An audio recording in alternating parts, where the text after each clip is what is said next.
Thank you, Metaverse, for sponsoring this show. Stay tuned to learn how my students are creating simple augmented reality experiences in Metaverse. AR and VR in a classroom, episode 442. The 10-Minute Teacher Podcast with Vicki Davis. Every weekday, you'll learn powerful, practical ways to be a more remarkable teacher today. So today we're talking with world traveler Hall Davidson, who speaks with the Discovery Network. And I've heard him so many times. He's inspired me, helps me use technology. And Hall, today we want to kind of demystify and help educators understand these two terms, AR and VR. Where do you want to start? Well, that's a good question. Start with VR. Okay, so let's talk about VR, virtual reality. Help us understand, how does this apply to the classroom? So VR is virtual reality, and virtual reality has a lot of definitions, but essentially when you're in a full immersive space, that could either be a real place like the Louvre or the International Space Station, or it could be a computer fabricated place like the inside of a molecule or inside of a fictional landscape created by a student. And you get there in a classroom in a variety of ways. You can do it actually on a machine, on a computer if you want to. You don't get the same immersion, but you get all the visual data. You can do it with a cardboard headset and a mobile phone, which can cost $3. You can get a mobile phone that doesn't even work as long as it connects to the internet and can download the app. Put that in the mobile phone, and you can look around and see a lot of different things.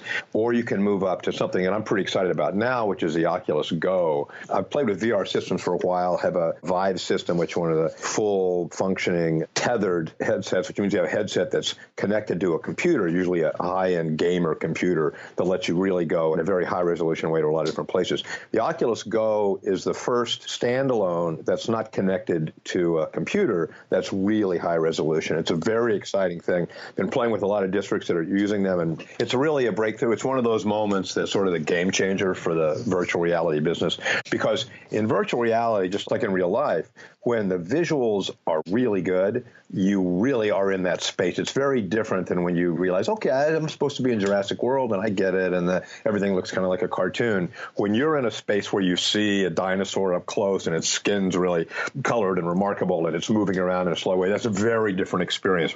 So the ability to go in virtual reality with the Oculus Go is pretty exciting. Well, and to not be tethered. So I use Windows Mixed Reality with a laptop, and I literally have to have a watcher. I have a wearer and a watcher, and I have these guidelines because you have to watch somebody when they're tethered. You just do. Right. And even when they're not tethered, it's good to have those guidelines. These are ones you probably found yourself. But one, if you're doing older kids, you want to have a mirror around. So when they take off the headset, they can look at their hair.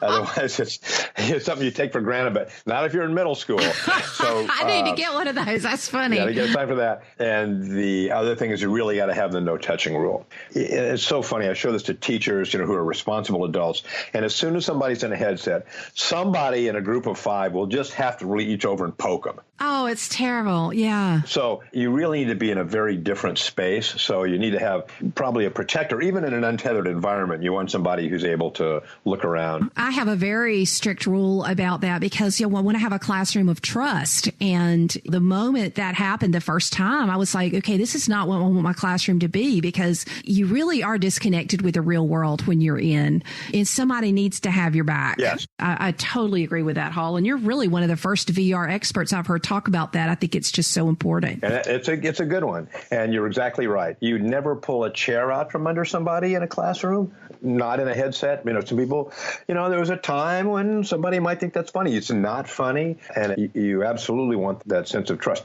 And for a class role, the ability to be the watcher, to be the protector, that's a good role for a kid to have. It is. Plus, it means they get to go next. Yeah. So you've earned it. So before we leave VR, the most exciting part of VR is to create VR.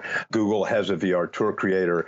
Almost any cell phone will let you create virtual reality experiences. So to upload those and use those yourself, to be a creator and not just a consumer is really huge in VR. Okay, so let's shift to augmented reality. And I totally agree with you that I do think the potential for augmented reality probably exceeds that of virtual reality, even though people tend to get more excited about virtual reality. How do you define augmented reality, and what are some ways areas that you think it can be used in a classroom? Well, augmented reality is not an immersive space, but an experience based on the real world around you. So it literally augments it. It adds something to the space that you're in.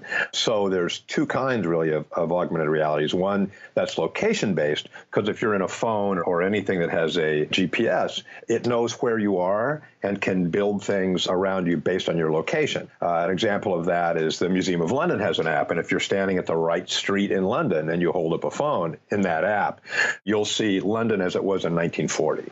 The streets line up. It's just amazing, and you see the women in fur coats and the guys in their military uniforms and things like that. So that's location-based. The other is trigger-based. Trigger-based you see a lot more in schools, and trigger-based means that you have some sort of a trigger for the app in your phone, and it makes something appear right there. It augments reality with something that appears, and it's a trigger-based. We did a tour with students of Lockheed Martin, and it's one of the things that they use, part assembly. They use a tablet, but you can use a mobile phone, and there'll be a part that needs to be assembled, and you look at the trigger code with your device, and then it shows you, walk through an animation of how to put the thing together. So instead of having those those instructions that came with toys when I'd put my kids' toys together on December 24th, insert tab A into slot A and then bend over and fold. Like, no, it just shows you what to do. So I think that all these things are going to have a big impact in the real world. So in schools, trigger-based is probably a safer way to go. There are schools that are doing location-based, doing things where you walk around the yard and something will be triggered and you'll get a history lesson or you'll see something else, and those are fun. But the trigger-based, I think, Vicki, are probably the more practical applications in a classroom. That is very important. We do want to create in VR and AR. So let's shift now to augmented reality. What are some practical ways we can use it, and then how do you define augmented reality? One of my favorites in secondary school is the use of a yearbook. It's when you take in a yearbook. We got a yearbook, right, Vicki? Oh, yeah, a yearbook, or some call it an annual, where you look and you see everybody's pictures and you see all the memories from the year. Right. And for many people, your memories boil down to a one-by-one picture of yourself. I went back for a high school reunion, actually counted all the photographs in our annual to see, if there was an in crowd or not. And certainly there was, like 15% of the people had 85% of the images.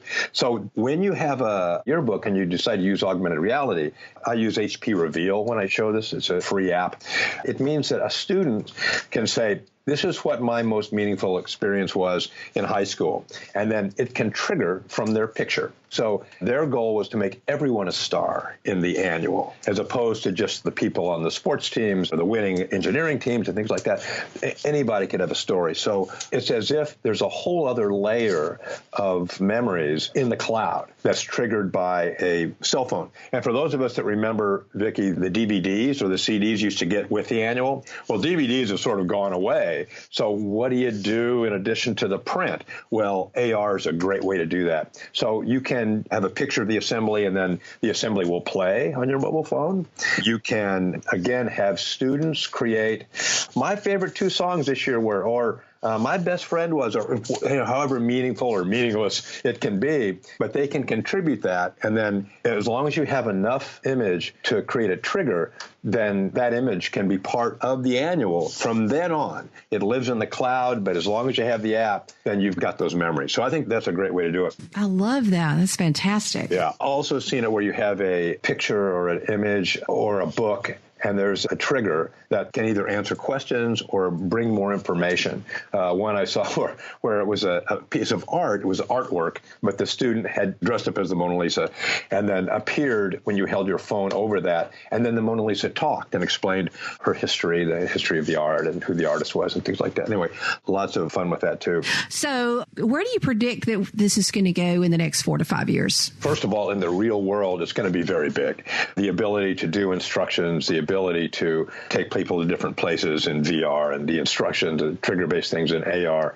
are going to be huge. I think that as that happens, we need to make it a point to bring it into schools. We need to have students build assembly instructions that another student can watch, or how to solve a problem that another student can then watch, whether they, use the old QR code, which you talked about, Vicki, a long time ago, or even VR.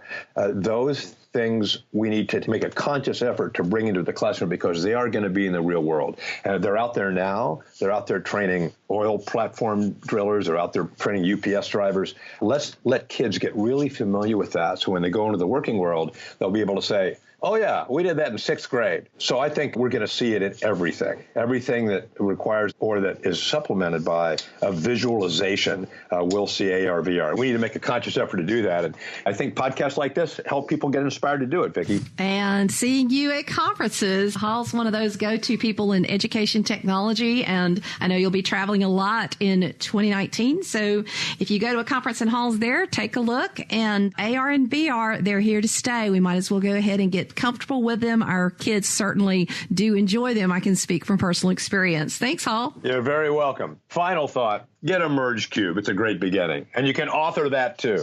Metaverse is a powerful augmented reality app, and they have added many upgrades this past week. Check them out at coolcatteacher.com/metaverse. New features include a new classroom management tool called Collections that lets teachers view all their student experiences in one place. You can edit and view all the experiences students have made and share your student experiences as a group. Metaverse is free for teachers and students to create as many AR experiences as you like. Teachers can purchase the ability to create collections for a small $7 a month fee, but you can try out these new classroom management features inside Metaverse for free with promo code AR4EDU. Metaverse works for all ages to bring augmented reality into every classroom. I highly recommend it. Go to coolcatteacher.com/metaverse and use the code AR4EDU to upgrade to some of these cool new features.